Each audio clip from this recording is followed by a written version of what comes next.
लोणंदमध्ये नागपंचमीचा सण मोठ्या उत्साहात संपन्न। नमस्कार मित्रांनो, आपण पाहताय मानदेश न्यूज आवाज मानदेशाचा। मानदेश न्यूजच्या सर्व दर्शकांना श्रावण महिना व नागपंचमीच्या हार्दिक शुभेच्छा।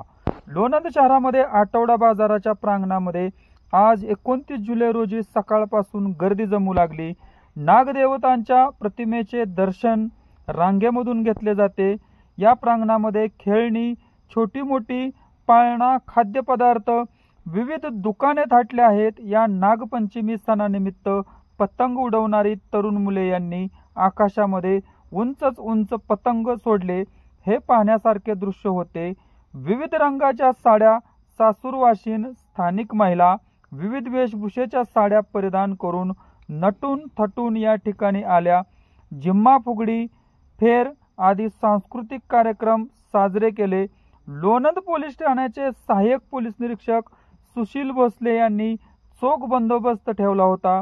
मित्रांनो, आपण पाहताय मानदेश न्यूज आवाज सर्वसामान्यांचा। मानदेश न्यूजसाठी सहसंपादक पत्रकार दिलीप वाघमारे, मानदेश न्यूज लोणंद। पाहुयात व्हिडिओ विस्तृतपणे। धन्यवाद।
लोणंदचा रहिवासी नागरिक समाजाचा असून नागपंचमी सण हा प्रामुख्याने महिलांचा असतो आणि त्यातून त्यात प्राण्यांच्या पैकी एक संपूर्ण व्हावं म्हणून एक नागदैवतेचं पूजन या दिवशी केलं जातं। त्याचा त्यांना मिळावा यासाठी आम्ही हा लोणंद नागरिक समाज सगळे समस्त